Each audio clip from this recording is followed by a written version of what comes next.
अस्सलाम वालेकुम नाज़रीन, मैं हूं आपका host Shahid Qureshi, debate with Shahid Qureshi के आज एक नए प्रोग्राम के साथ। नाज़रीन, आपने मेरे प्रोग्राम में देखा होगा कि मुख्तलिफ जगहों पे जाके लोगों के उन जो है मामलात, उन पोजीशनों को डिस्कस करते हैं जो लोगों के रियल मैटर है। आज के मेरा वीलॉग बनाने का एक मकसद है, क्योंकि पिछले कुछ दिनों से लेके भिखारी लोगों को जो है बगैर किसी छानबीन के, बगैर किसी रोक टोक के जो है किसी बंदे को भिखारी का लक़ब देना, मैं इसको अच्छा नहीं समझता।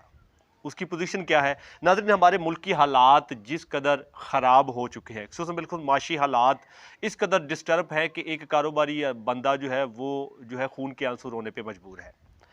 इस सारी पोजीशन में आ जाके किसी भी मुल्क की तरक्की का इन्हिसार उसकी माशियत पे होता है। जब माशी हालात डिस्टर्ब होते हैं तो ज़ाहिर है उसका हर बंदा डिस्टर्ब होता है। उस डिस्टर्बेंस में ज़्यादा से ज़्यादा वो बंदा मुतासर होता है जो सफ़ेद पोश दिहाड़ीदार आदमी है। नाज़रीन, पिछली हुकूमत जो पीटीआई की गुजरी, हमने उसमें भी लोगों को मामला दिखाए। उससे पहले जो गवर्नमेंट थी वो भी हम लोगों की आवाज़ की तर्जमानी है आला ऐवानों तक पहुंचाने की, वो भी करते रहे हैं। 16 महीने जो पीडीएम ने इस मुल्क का हाल किया, हमने वो भी डिस्कस किया, वो भी पोजीशन किया। लेकिन चंद मेरे यूट्यूबर भाई और फेसबुक पे जो पेज बना के जो है बगैर किसी छानबीन के लोगों को भिखारी का लक़ब दे रहे हैं, मैं जो है तहे दिल से उन लोगों की इन वीडियोस को, उन लोगों के इन मामलात को, उन लोगों की जो है लोगों को बगैर किसी वजह के जो है एज ए भिखारी शो करना, मैं उसको कंडेम करता हूँ।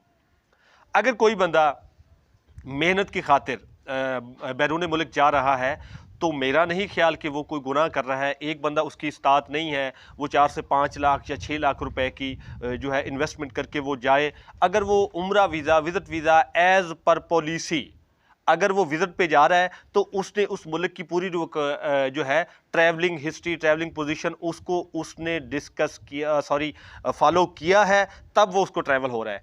अगर वो किसी विज़िट पे जा रहा है, उस मुल्क की जो एसओपीज़ है, उस मुल्क का जो कानून है, उसको उसने फॉलो किया है, वीज़ा लिया है, टिकट ली है, और उसके बाद जो ट्रैवलिंग हिस्ट्री उसने उसको पूरा फॉलो किया है। फॉलो करने के बाद जो है वो जा रहा है। मैं नहीं समझता कि आप बगैर किसी छानबीन के उसको भिखारी का लक़ब दे दें।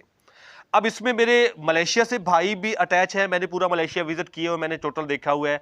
और अरब ममालिक, खलीज कंट्री से भी मेरे दोस्त हैं जो मुसलसल ये वीडियो बना के एक जो है रैंकिंग लेने का जो है स्टार ले रहे हैं। खुदा के बंदो, अगर स्टार लेने का शौक़ है तो इस मुल्क में जो कुछ हुआ है पिछले सालों से, खुदा के लिए उसको तो डिस्कस करो। आपके ज़रफ़ को, आपके इस वीलॉग को, आपकी इस पोजीशन को मैं दाद तो तब दूंगा कि आप उन अपने यूट्यूब पे, उन अपने फेसबुक पेजेस पे, उन अपने चैनल्स पे जो आपने वेब बनाए हुए हैं या किसी, चूंकि मैं एक यूट्यूबर होने के साथ साथ एक निजी चैनल का रिपोर्टर भी हूं, तो मुझे पता है फील्ड में क्या मामला चलते हैं, मुझे पता है कि बंदा क्या करता है, मुझे पता है कि रिपोर्टर का किन लोगों से पाला पड़ता है, मुझे पता है कि माफिया से कैसे टकराया जाता है, मुझे पता है कि इदारों के अंदर कैसे करप्शन चलती है, मुझे पता है कि कौन किसका आलाकार है, कौन किसको पैसे लेके जाके दे रहा है और कौन ले रहा है। मैं हर पोजीशन मैंने करीब से देखी हुई है। लेकिन मैं अपने उन यूट्यूबर भाइयों को कहना चाहता हूं, क्या आपको कभी मुल्क के आला ऐवानों में बैठे लोगों की करप्शन याद आई है? इस मुल्क का जिन लोगों ने बेड़ा गर्क किया है, कभी आपने अपने इन टिकटॉक पे, अपने इस फेसबुक पेजेस पर, अपने इन यूट्यूब चैनल्स पर कभी आपने उस पर इतनी डिबेट की है?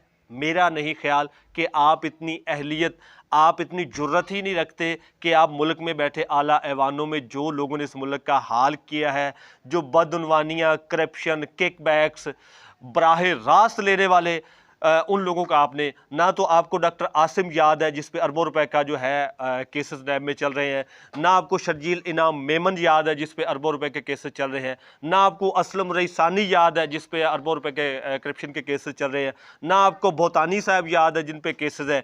हत्ता कि हमारे जो साबका वज़ीर आज़म है यूसुफ रज़ा गिलानी साहब, आपको वो भी नहीं याद होंगे। हमारे जो साबका वज़ीर आज़म शाहिद खाकान अब्बासी साहब, आपको वो भी याद नहीं होंगे। हमारे नवाज़ शरीफ साहब जो है करप्शन की वजह से या जिस तरह से उन्होंने जो है अपना ज़रिया आमदन या पेमेंट का जो है वो पूरी अपनी एक चैन जो थी उसको भेजने की वो साबित नहीं कर सके, किस तरह हमारी अदालतों ने उनके साथ किया, वो सब लोगों को याद है। आप डिस्कस नहीं करेंगे। हमजा शहबाज साहब को आप डिस्कस नहीं करेंगे।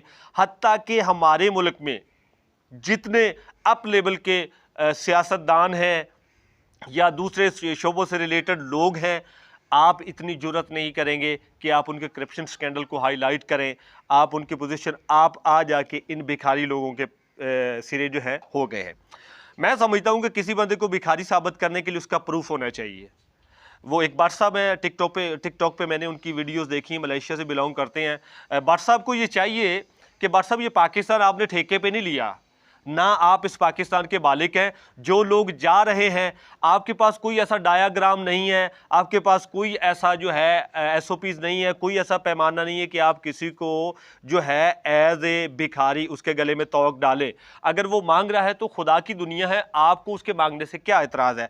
अब आ जाए दूसरी पोजीशन पे, जिस तरह से लोगों को भिखारीपन बना के अपलोड किया जाता है। मुल्तान एयरपोर्ट पे जो हालात है, मेरे पास विटनेस है, मैं प्रूफ के साथ साबित करूंगा। मुल्तान एयरपोर्ट पे कंडीशन ये चल रही है कि जो लोग जो है इन लोगों को ऑफलोड करते हैं, बेसिकली एयरपोर्ट के अंदर जितने इदारे हैं, खुसूसन बिल्कुल एयरपोर्ट सिक्योरिटी फोर्सेस, एमिग्रेशन, इसकी जो FIA एमिग्रेशन होती है उसको ऑफलोड करने का इख्तियार है। लेकिन हर शोबे में अच्छे और बुरे लोग होते हैं, हर शोबे में काली भेड़ें होती हैं। उन लोगों को ऑफलोड करने का रीज़न ये है कि यहाँ पर रेट चल रहा है। मुल्तान एयरपोर्ट और लाहौर एयरपोर्ट पे रेट चल रहा है 7,000 से लेकर 18,000 रुपये तक बंदे को ट्रैवल करवाने का, पास करवाने का देते हैं। अगर एक बंदा 3 महीने वहाँ पे जाके मेहनत कर रहा है पाकिस्तान में, अगर वो मेहनत करता है तो उसको 1000 या 1000 या 1200 से ज़्यादा उसको पर डेज दिहाड़ी करने का कोई उसको चार्जेस नहीं मिलते हैं, इससे अबव नहीं मिलते। अगर बंदा वहाँ पे जाके अपनी मेहनत करता है या वहाँ पे जाके काम करता है, या उसका कोई रिलेटिव है, या उसका कोई भाई है, या उसका कोई अजीज़ वकार वहाँ पे रहाइश पजीर है, या वहाँ पे काम कर रहा है, या कामे पे गया हुआ है, अगर वो उसका शेल्टर लेके वहाँ पे जाके काम कर लेगा तो मेरा ख्याल अगर 100 रियाल उसको पर डे वो बनाता है तो 100 रियाल का मतलब है 8,500 रुपया तकरीबन उसको पर डे का बन जाएगा, मिल जाएगा। और अगर वो 3 महीने वहाँ पे लगाता है तो उसके घर में जो मुश्किलात है उसमें कमी आ जाएगी। ये चीज़ आप लोगों को हज़म नहीं होती है। जो लोग वो पेमेंट पे करते हैं 7 से लेकर 18,000 रुपये, उन लोगों पे कोई एलिगेशन नहीं लगता है, उन लोगों पे कोई एतराज़ नहीं लगता है।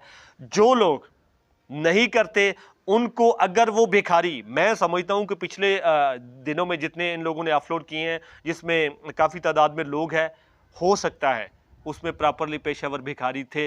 लेकिन सब लोगों को अगर आप भिखारी की नज़र से देखेंगे, मैं as a Pakistani, as a YouTuber, as a इंसान, एज ए मुस्लिम, मैं उसको कंडेम करता हूँ। अगर आपको इन लोगों को भिखारी साबित करने का इतना शौक़ है तो मेरे भाई उन आला ऐवानों में बैठे लोगों की करप्शन को भी हाईलाइट करे, इस मुल्क के हालात की तर्जुमानी करे कि बंदा क्या कुछ कर रहा है। बिजली का जो इलेक्ट्रिसिटी की कास्ट है वो इस तरह से रेट इतने तेज़ हो चुके हैं जैसे शाहिद कुरैशी ने पूरा कर्जा पाकिस्तान का लिया हुआ है। एक बंदा दिहाड़ी कर रहा है, अगर उसको मेरे भाई 8,000 रुपया बिल आ जाए, मेरा नहीं ख्याल कि वो बंदा अफोर्ड कर सकता है। आप बाहर ममालिक में बैठ के आप उन गरीब लोगों की बद्दुआ ले रहे हैं। आपको खुदा से डरना चाहिए। उन बड़े बुर्जों से, बड़े माफिया से, बड़ी करप्शन करने वाले लोगों से टकराएं। ये गरीब लोग हैं, आप इनसे टकरा के क्या करेंगे? बगैर तहकीक, बगैर तस्दीक के अगर आप किसी को भिखारी कहेंगे, मैं उसको कंडेम करता हूँ। डिबेट विद शाहिद कुरैशी के प्रोग्राम से तमाम लोगों को ये मेरा मैसेज है कि मैं उन तमाम लोगों के साथ खड़ा हूँ जिन लोगों को बगैर किसी वजह के भिखारी बनाया जाता है।